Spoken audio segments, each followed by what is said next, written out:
Alors, on va essayer de se constituer une fourchette.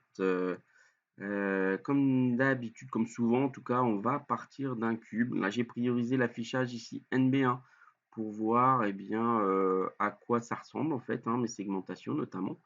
Je vais faire cette segmentation ici. Je vais à peu près me baser sur quelque chose d'un petit peu carré au niveau des sections ici peut-être. Je vais renommer mon objet, très important. Et je vais l'éditer. Donc la petite primitive ici va disparaître au profit de la version éditée. Je peux atteindre les sous-objets, sélectionner finalement les différents polygones et je peux commencer à faire, en cliquant bouton droit ici, hein, à récupérer les outils, notamment de modélisation et d'extrusion. Si je vous conseille, moi, de plutôt ne pas forcément cliquer sur les parties sélectionnées ici, le orange, hein. Alors ça peut marcher, et que là, ça marche super. Par contre, si je me trompe un petit peu, je peux être amené à faire ça, en fait, et à bouger les axes. Donc là, je suis bien en mode déplacement et pas en outil du tout d'extrusion, hein, bien que je le vois ici à l'écran. Quand je bouge les axes ici, hein, c'est vraiment, je ne travaille pas en extrusion, donc il faut bien faire la différence et plutôt prioriser la partie grise ici. Quand je priorise cette partie grise, je peux extruder. Donc vous voyez qu'il y a une génération ici, hein, de polygones qui se créent, bah, sur les côtés des polygones déplacés. Donc je vais pouvoir notamment avec Shift faire des rotations un petit peu synchronisées ici et notamment organiser autour des 10 degrés, on avait vu ça, hein. Replacer éventuellement nos petits polygones, recommencer une extrusion. Je peux faire mon petit changement d'échelle ici, hein. Alors je peux prioriser un petit peu des changements ici, sinon vous voyez que hop, ça me fait automatiquement sur tout en prenant le point pivot ici, hein, l'axe ici. Donc je peux lui dire que je vais plutôt prioriser chaque face, hein, les normales ici, et puis avoir ce changement d'échelle peut-être qui m'intéresse. Une fois que j'ai fait ça, je peux recommencer une autre extrusion, refaire une petite rotation en priorisant le bon axe avec le petit cran ici de Shift, repositionner éventuellement eh bien, mes polygones sélectionnés ici. Alors, là, je suis toujours en normal, c'est pour ça que ça me fait ça, voilà. Et si je me mets en monde, touc, en objet, pourquoi il veut pas? Alors, on va mettre en sélectionné, changer ça et non pas en normal, mais en axe. Voilà, on va y arriver, hop. Et donc je déplace ici correctement, mes polygones sélectionnés. Je vais rechanger, eh bien, mon échelle ici. Donc je fais bien attention, hein, c'est une petite gymnastique, voilà, et je peux commencer à avoir le début de ma petite fourchette qui va bien. Si j'ai sélectionné ça et si je priorise donc ça qui est, plutôt l'objet lot polygonal, on va dire, plutôt en bleu. Si je le sélectionne et que je maintiens la touche Alt enfoncée, je vais pouvoir cliquer sur surface de subdivision et je peux voir ici. Alors, j'ai ce mode d'affichage moi, hein, ici. Vous pouvez avoir d'autres modes d'affichage qui seraient un petit peu différents. Après, vous prenez bien un petit peu celui que vous voulez. L'avantage, hein, de ce genre de mode-là, c'est que en sous-objet, ici, on peut atteindre directement bah, l'objet l'eau polygonale tout en voyant ce que ça donne ici, hein, au-dessus. Donc, vous prenez un petit peu celui que vous voulez. Principalement, c'est modification par isoline ici qui peut changer un petit peu l'aspect. Moi, j'aime bien celui-là parce qu'on le voit un petit peu mieux, je trouve. Alors, ce qu'on peut voir notamment, hein, c'est les pointes ici qu'il va falloir que je gère. Éventuellement, la stabilisation ici et la stabilisation derrière aussi de mon commencement de fourchette ici, hein. Donc, bah, notamment, par exemple, ce dont je viens de parler là, hein, la stabilisation de tout ça. Alors, je vais récupérer ma petite sélection que j'avais un petit peu enlevé et cliquer bouton droit et refaire une extrusion. Vous voyez que ça me stabilise, ça met des bouts un petit peu plus carrés. Donc, en fonction, je peux, faire des changements d'échelle, je peux les rendre plus pointus, en tout cas les piloter pour que ça fasse quelque chose d'intéressant, de pointu, de pas pointu, vraiment, commencer à modéliser, concrètement ce que je veux. Et puis ici, ben, pareil, hein, je vais pas utiliser le même mode, je vais plutôt faire un cut. Donc le fait de faire un cut, ben, c'est un outil, hein, je me suis mis plutôt, en arrête ici et je vais trouver différents cuts. Celui qui va m'intéresser ici, c'est le couteau boucle trajectoire. Donc suivant une boucle ici, hein, je vais pouvoir, et bien définir mon cut ici et regardez là, je vais avoir une stabilisation et une stabilisation vers le fond. Donc après je peux les ramener, hein, à peu près où je veux et bah, régler un petit peu tout ça pour, que ça se passe, correctement, hein. Si, je, coupe ici, hein, je peux, tant que j'ai pas validé, ben, mes éléments, je peux, faire mes transformations. Donc notamment après, ben, peut-être refaire basculer un petit peu tout ça, hein. Là, elle traverse la table un peu ma fourchette, donc ce qui peut être intéressant, c'est, de basculer ici dans un mode F3 par exemple, hein, sur le côté et d'aller un petit peu, faut faire attention ici, hein, à la sélection. Si je suis limité aux éléments visibles, hein, je ne sélectionnerai que les éléments, qui sont, comme son nom l'indique, visibles ici. Donc vous voyez que j'ai pas sélectionné du tout ce que je voulais sélectionner. Donc là, bien faire attention que ça peut être un petit peu problématique. Donc je peux globalement, alors faut faire attention aussi, hein, je suis toujours sur les normales ici. Donc globalement, je peux déjà faire une rotation de mon objet peut-être pour que l'objet soit déjà un peu plus, dans la bonne direction. Ça, je peux le faire un petit peu à la fin, hein, c'est peut-être mieux de le faire à la fin, commencer les extrusions du fond ici, et de le faire à la fin et d'organiser vraiment, l'orientation ici, de mon objet correctement. Heu, alors tant qu'on en est là, hein, donc là j'ai stabilisé, c'est une première méthode, j'ai fait, mes petites rotations, mes petits changements d'échelle, mes petits déplacements. Vous voyez que ça m'a pris un petit peu de temps, que éventuellement je peux, revenir un petit peu sur ce mode en sous-objet pour me dire: «Ah mais non là, c'est pas très beau quand même, hein». Donc je vais, rebasculer tout ça pour ajuster, peut-être refaire des rotations. Encore une fois, il faut que je jongle bien ici, hein, avec tout ça pour que ça se passe bien et que je me trompe pas et que j'ai exactement, la modée qui m'intéresse, hein, y compris peut-être en sélectionnant juste une partie, hein. Vous voyez que hop, je peux ajuster correctement tout ça et puis, faire une grosse rotation générale, pour, alors je peux la bloquer pour avoir un angle un peu plus stratégique peut-être, hop, et puis, essayer de, ben, favoriser finalement l'angle global, de ma fourchette pour que ça se passe mieux. Alors peut-être là j'ai des petits soucis, il faudrait peut-être que je fasse une rotation, un petit peu plus adéquate ici. J'avais dû mettre 20 ou 30°, je ne sais plus. Donc commencer à avoir, ben, quelque chose qui, va être, alors elle est énorme ma fourchette pour l'instant, c'est pas très grave, je vais pouvoir faire un scale général a posteriori. En tout cas, voilà, elle commence à avoir plus une tête de fourchette. Je pourrais commencer à faire, juste l'arrière de la fourchette. Ce que je voulais vous montrer plutôt en faisant des contrôles Z, du coup, en reprenant, mon objet, plutôt basique alors que je n'avais absolument pas extrudé quoi que ce soit. C'est finalement une autre possibilité, qui s'offre à nous ici, hein, qui est, bah, l'extrusion matricielle. L'extrusion matricielle, c'est la touche magique ou presque.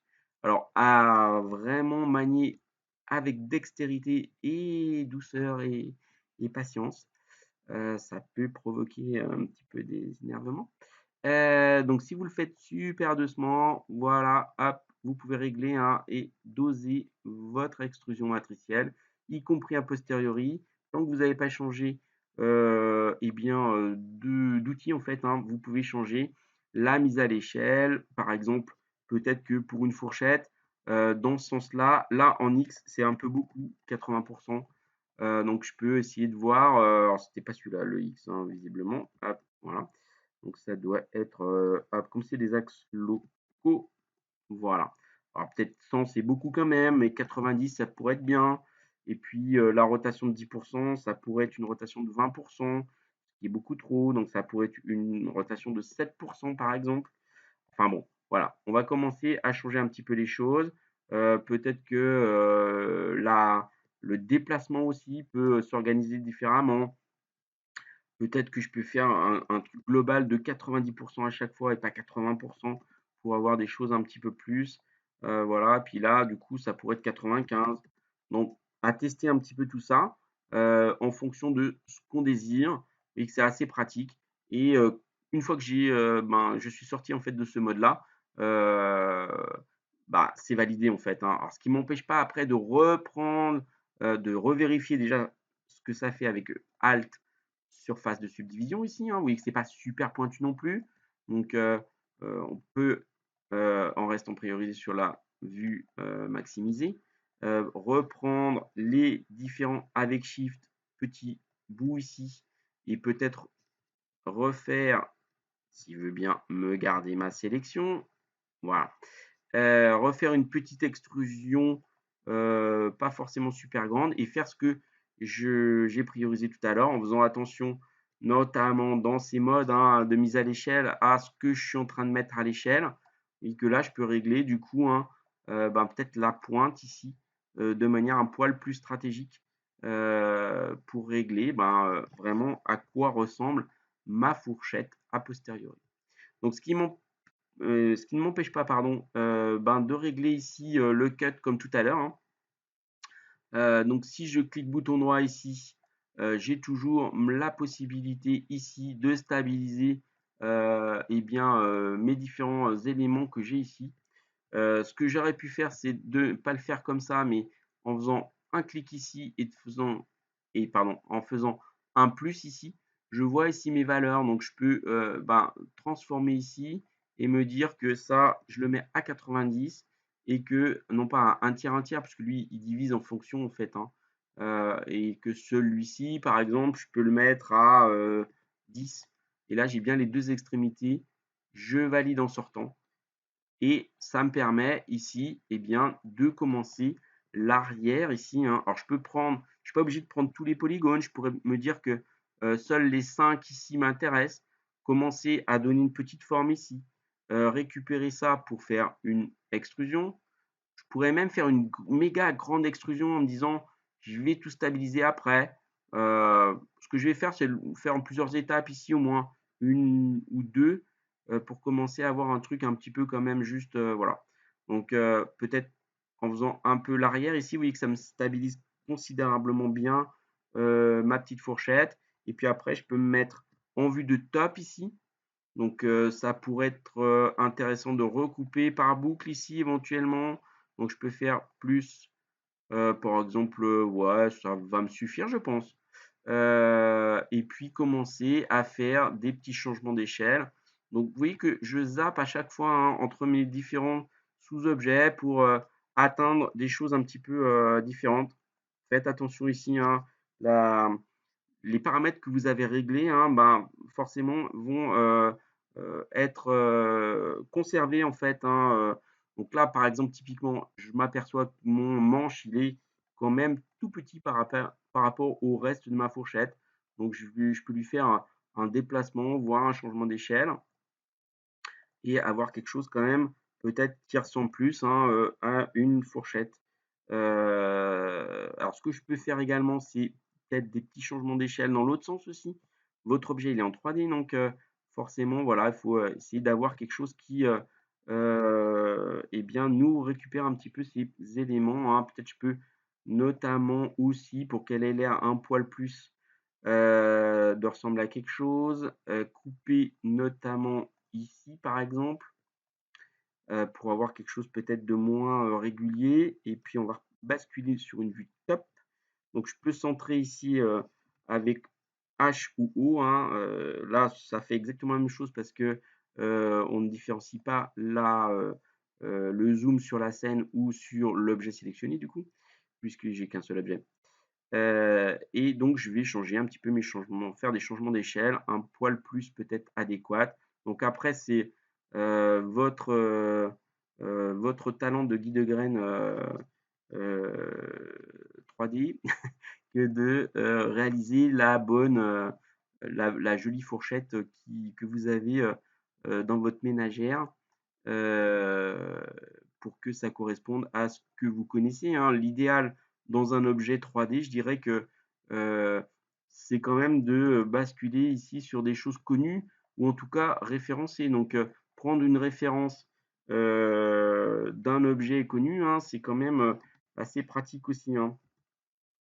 Notamment quand on va, commencer à modéliser un objet, hein, c'est vrai que c'est pratique, bah, d'avoir soit une photo. Bon, je pense qu'une fourchette, normalement, vous devriez à peu près, savoir à quoi ça ressemble, mais c'est pas parce qu'on utilise un objet, tous les jours, hein, qu'on sait exactement, en définitive à quoi il ressemble vraiment. Donc vous voyez que c'est pas si compliqué que ça. On pourrait induire, donc là on peut essayer de refaire après, hein, sur, une vue notamment de F3, ben, de se dire que, la fourchette elle doit quand même tomber un minimum à plat ici. Donc faire des petites rotations, faire peut-être une incurvation à un moment, ça peut être pas mal et notamment d'utiliser aussi, hein, finalement, les différents éléments qu'on a à notre, portée, hein. C'est-à-dire, et bien, notamment, lui mettre, des modificateurs. Donc on peut peut-être sélectionner, un certain nombre de choses ou, en tout cas profiter de cette colorimétrie, hein. On a dit que ça, c'était le violet et que, l'incurvation ici, on peut, la régler d'ores et déjà, en l'apparentant automatiquement avec Shift, et regarder un petit peu à quoi ça sert, une incurvation. Alors ça peut ne pas souvent c'est le cas, hein, sur, une incurvation, c'est souvent mal placé, en fait, hein. Donc on peut faire des orientations un petit peu différentes, hein. On peut, réajuster ici et le fait de l'avoir alors j'ai toujours pas trouvé le bon angle et là, hop, je vais le trouver. Je peux faire ajuster aux parents et normalement, voilà, je vais commencer à pouvoir orienter différemment, mon objet, pour que ça se passe bien et notamment donc je peux diminuer, dans, heu ici, la taille. Alors si je fais ça, ça va me faire un scale homothétique ici, hein, oui que là ça me prend, directement mon truc ici, dans tous les axes ici. Ça c'est encore, voilà, ça ne va pas marcher ici. Par contre, ici, je vais pouvoir diminuer, et bien, peut-être la taille que j'ai ici et prioriser mon incurvation. Peut-être juste sur ce qui m'intéresse là pour l'instant, c'est-à-dire, incurver notamment, juste le manche ici, hein, où, je peux préserver aussi la longueur en Y pour avoir quelque chose de moins déformé et puis, faire la fourchette, y compris en animation, hein. Je pourrais très bien animer tout ça, rebasculer un petit peu ici en me disant: «Bah, peut-être je peux avoir une incurvation», je ne sais pas, comme ça. Après c'est bien votre design, hein. Heu et si je veux m'affranchir à un moment de tout ça, eh bien, je vais pouvoir, lui faire notamment, en cliquant bouton droit, une conversion en objet. Ce qui me, permet d'avoir, normalement exactement, la même chose ici. Donc je vais mettre un petit warning ici rouge, hein, pour faire disparaître mon objet d'origine, déplacer ça et replacer finalement ma surface de subdivision en part entier ici. Donc, celle que je vois ici, c'est bien celle-ci. C'est bien celle qui n'a plus, l'incurvation. Enfin, elle l'a plus, elle l'a dans son, dans sa topologie mais elle n'est plus comme ça, en sous-objet.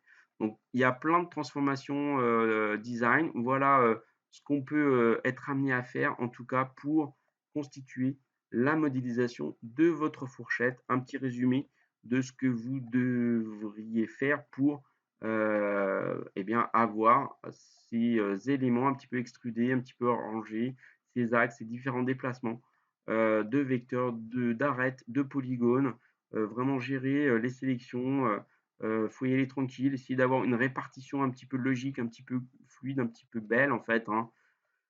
C'est pour ça que la visualisation ici, hein, en NB, va quand même être intéressante, par rapport à du NA où oui, c'est quand même un petit peu moins, pratique, pour voir les choses.